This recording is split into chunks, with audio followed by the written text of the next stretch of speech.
The first time my husband tried to leave me, he did it with a champagne glass in his hand, in a restaurant full of witnesses, on our child's proudest day. He stood up like he was about to praise our kid for graduating.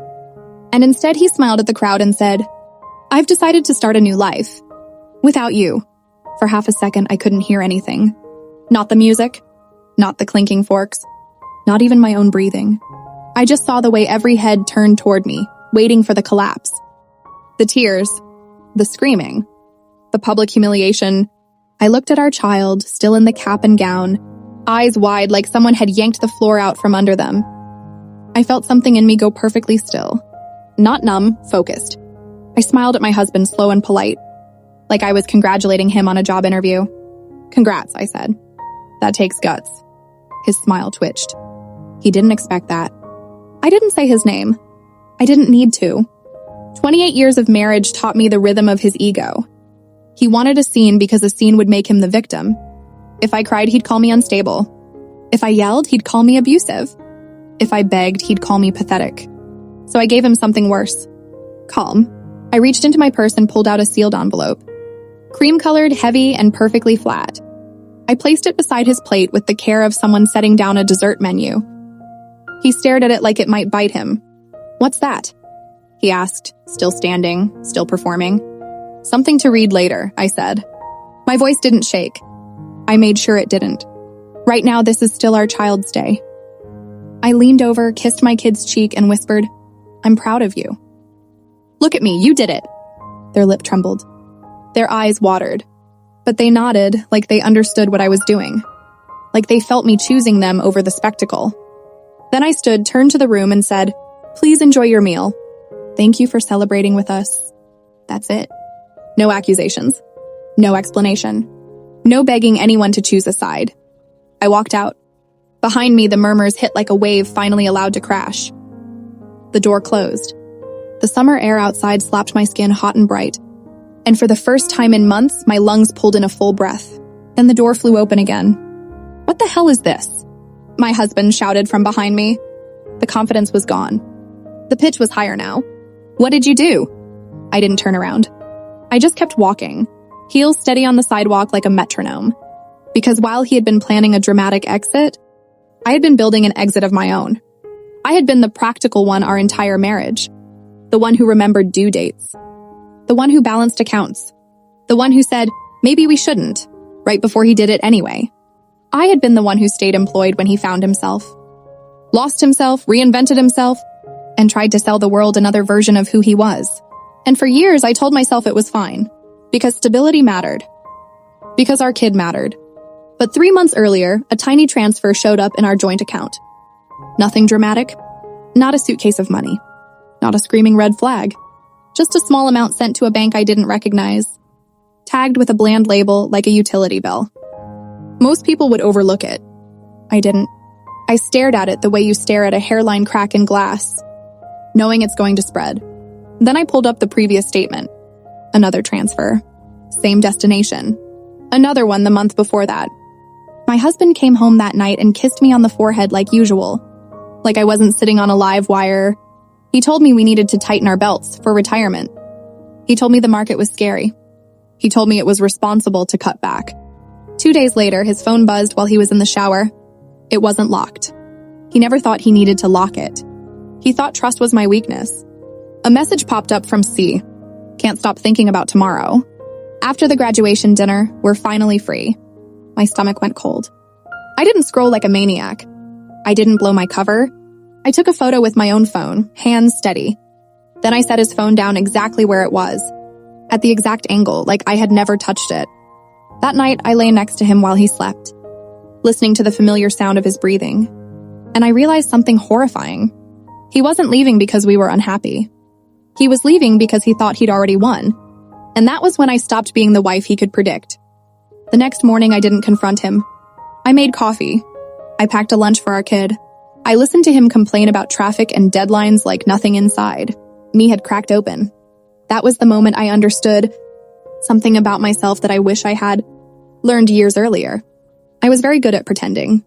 And pretending, when used correctly, is a weapon. While he went to work believing I was still clueless, I opened every account I had access. to and started mapping patterns. Dates, amounts, timing. I printed statements and highlighted them like a crime scene analyst. Late night transfers. Hotel charges disguised as business meals. Jewelry purchases labeled as office supplies. It wasn't rage that guided me. It was precision. I remembered the agreement we signed before we married. He had insisted on it back then, worried about protecting his future.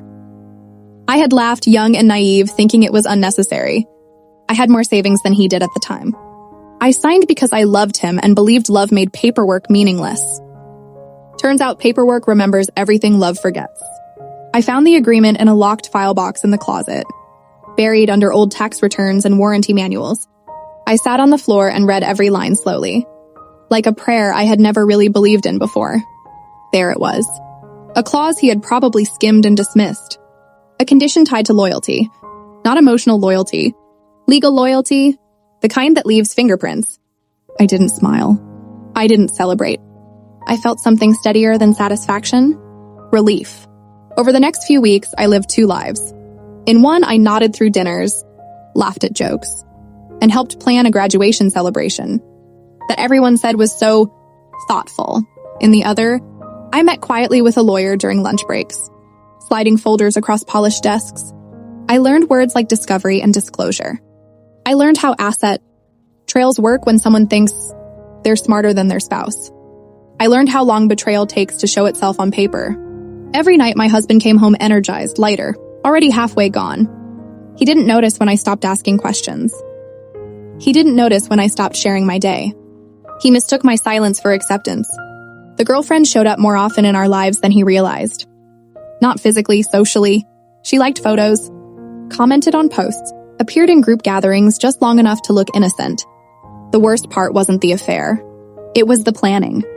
I read messages about properties, about timelines, about how announcing it publicly would keep me under control, about how I wouldn't dare make a scene. I saved every word. The night before the graduation dinner, he laid out his suit and practiced a speech in the mirror. I watched him from the doorway, arms folded, invisible. That night, while he slept, I printed one final document and sealed it in an envelope. I pressed it flat, smoothed the edges, and slid it into my purse. By morning, I wasn't nervous. I wasn't angry. I was ready. I left the restaurant that night and didn't go home. Instead, I drove the long way through the city, windows down, letting the noise and heat keep me anchored in my body. My phone vibrated nonstop on the passenger seat. Messages, missed calls. My name lighting up the screen like an accusation. I didn't answer any of them. When I finally parked, it was in front of the house I had lived in for years, the one he had already mentally vacated. I sat there for a moment, hands on the steering wheel, reminding myself that this space was still mine. Legally, practically, for now. Inside, everything looked the same. Family photos, shoes by the door, the faint smell of his cologne clinging to the hallway. I walked upstairs and opened the closet.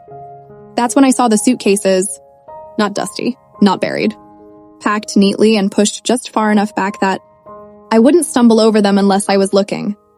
Shirts rolled, shoes wrapped, documents tucked into the side pocket. He hadn't just planned to leave me, he had scheduled it. I sat on the edge of the bed and laughed once, sharp and humorless. Then I did something unexpected. I closed the closet and went downstairs. I answered one message, just one. I'm okay. Tonight isn't about me. Focus on your achievement. We'll talk later. I love you. Then I turned my phone face down and waited. He came home furious. The door slammed so hard the walls shook. His footsteps were fast, uneven. He found me in the living room, laptop open, documents spread neatly beside me. What is wrong with you? He shouted. You embarrassed me. In front of everyone. I closed the laptop slowly. You announced the end of our marriage at a celebration dinner. That wasn't the plan, he snapped. You forced my hand. I stood up. No, you miscalculated my reaction. He pulled the envelope from his pocket and waved it like evidence. You served me papers. On our kid's graduation day. Yes, I said. Because you were going to leave the next morning anyway. His face shifted. Just slightly. Enough to tell me I was right. The agreement doesn't matter anymore, he said, grasping for control. It expired. I tilted my head. It didn't. He laughed, sharp and fake. You don't know that. I do, I replied. I helped write it. That was the moment his certainty cracked. He sat down hard, phone buzzing in his hand. He ignored it. You've always been cold, he said quietly. Calculating. I looked at him, really looked at him, and felt nothing but distance. No, I've always been careful. There's a difference. Outside, the night pressed against the windows. Somewhere else, a woman was waiting for him, believing the story he sold her. And for the first time, I realized she had no idea who she was dealing with. He tried a softer voice after that. Apologies shaped like excuses. Regret that arrived too late to mean anything. We built a life together, he said, rubbing his temples like the stress was something I had inflicted on him. You can't just destroy it over one mistake. One mistake is forgetting an anniversary, I replied. This was a plan. He stood up again, pacing, hands running through his hair. His phone buzzed once more. He checked it this time, his jaw tightening. He slipped it back into his pocket without answering. I already knew who it was. You don't understand what I'm risking, he said. Everything I worked for is tied up in this. I almost laughed. Everything you worked for was tied up in us. He stopped pacing. So what, you're going to take it all, ruin me? I didn't raise my voice. I didn't need to. I'm going to protect myself. What happens to you after that is the consequence of your choices. He leaned closer, anger flaring again. You recorded me? That's illegal. Not here, I said. And not when I'm part of the conversation. I pressed play on my phone. His own voice filled the room, confident and careless. Talking about timing, talking about money, talking about how I wouldn't cause a scene because I cared too much about appearances. The silence afterward was thick. He backed away like the walls were closing in. You've been spying on me. I've been listening, I corrected. There's a difference. He sank onto the couch, hands shaking now. I need time. I need access to the accounts. They're frozen, I said. Temporarily? For how long? Until a judge decides. The word judge seemed to finally land. His shoulders slumped. What about our kid? He asked suddenly, grasping for leverage. Have you thought about how this affects them? That did it. I stood so fast the chair scraped loudly across the floor. Do not use our child to excuse your behavior. You were ready to walk out on them too. His mouth opened, closed. I've already sent a message, I continued. They know I'm okay. That's all they need to know tonight. Another buzz. He answered this one. The voice on the other end was tight, impatient. Where are you? I'm at the place. The keys don't work. I watched his face drain of color. I smiled, small and tired. Oh, that lease? He looked at me, confused. It never went through, I said. They called to verify income. I handled it. For the first time all night, fear replaced anger in his eyes. And I understood something then.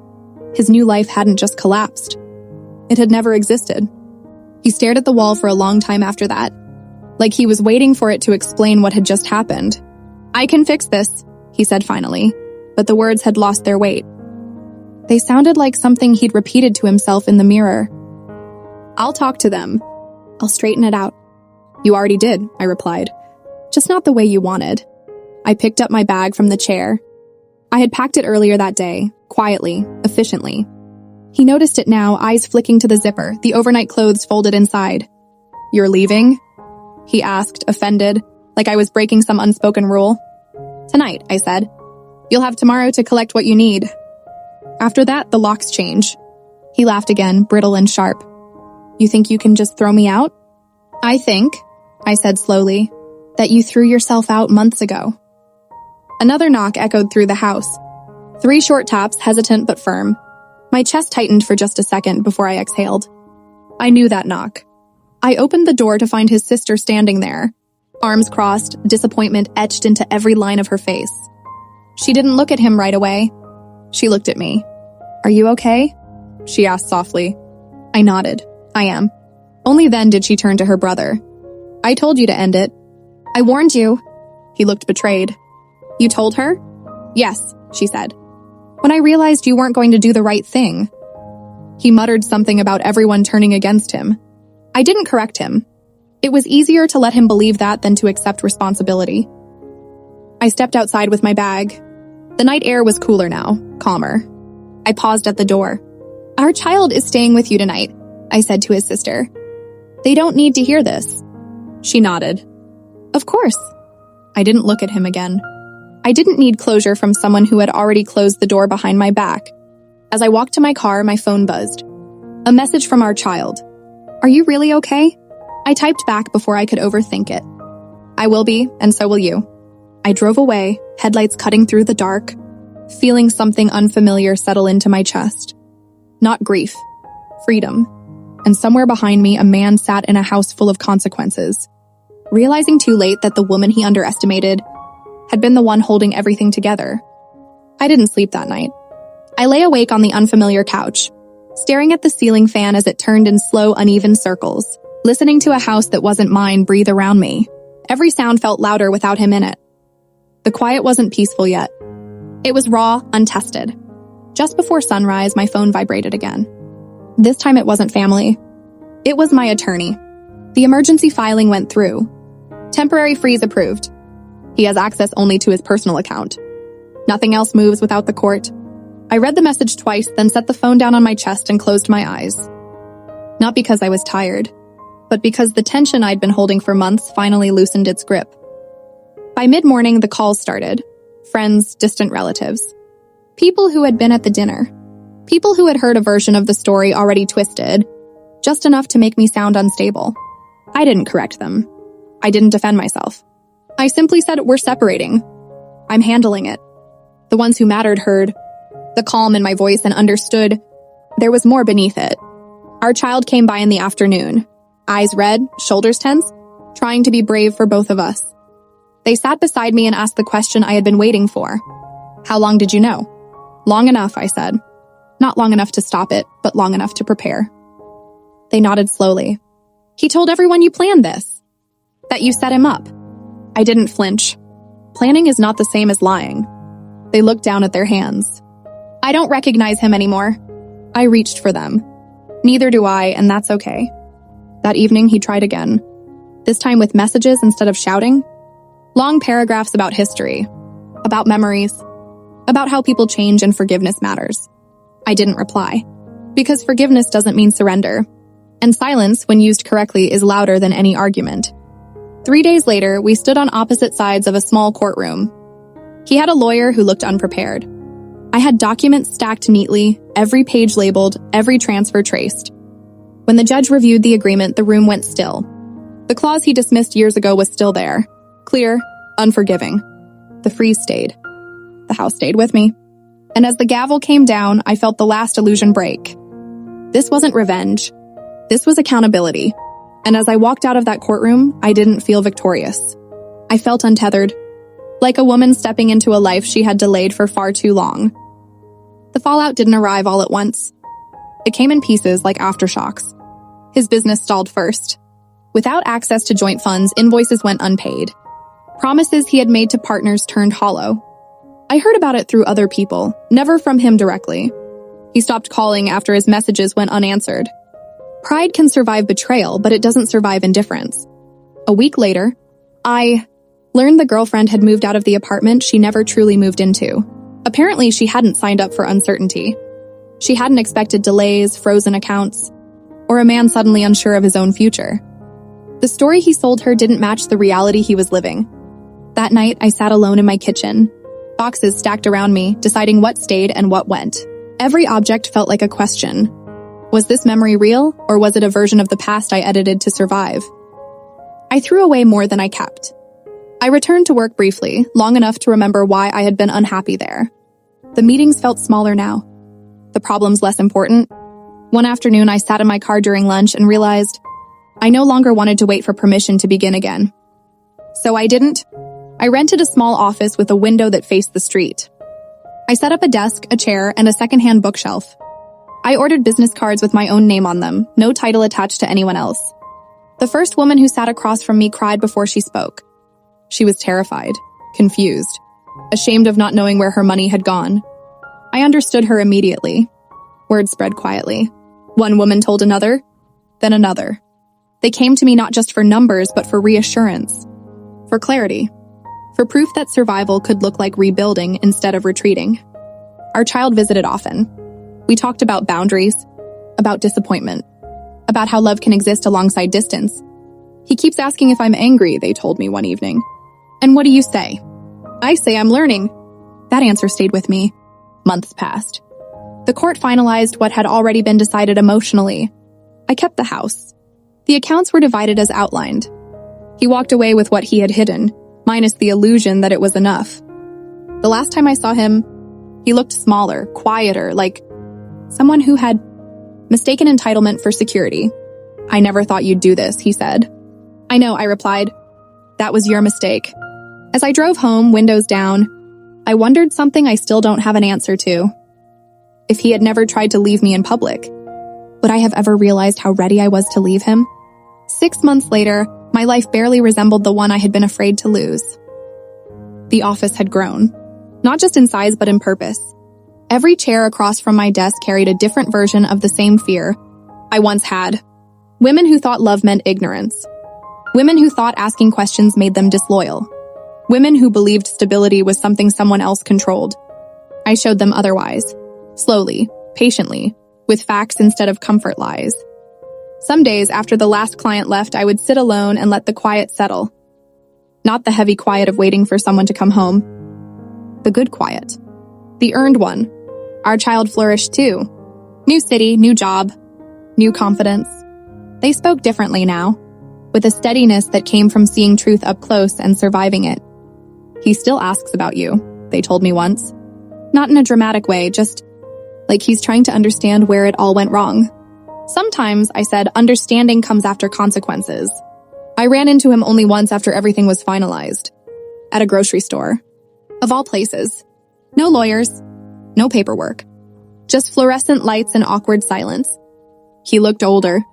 Tired in a way sleep doesn't fix. You seem different, he said, unsure if it was a compliment or a confession. I am, I replied. So are you. He nodded, hands in his pockets. I didn't think you'd rebuild like this. I didn't rebuild, I said. I redirected. He smiled sadly. I guess I underestimated you. That was the truest thing he had ever said to me. That night, I stood in my kitchen, the same one that once felt like a stage set for someone else's life. I poured a glass of water, looked out the window, and felt something settle deep inside me. Not victory. Not revenge. Clarity. The envelope I placed on that restaurant table had never been meant to punish him. It had been meant to free me, and it did. Still, sometimes, when I think back to that moment, to the champagne glass raised and the eyes waiting for me to break, I can't help but wonder one thing. If he had never tried to humiliate me that day, would I have stayed silent forever?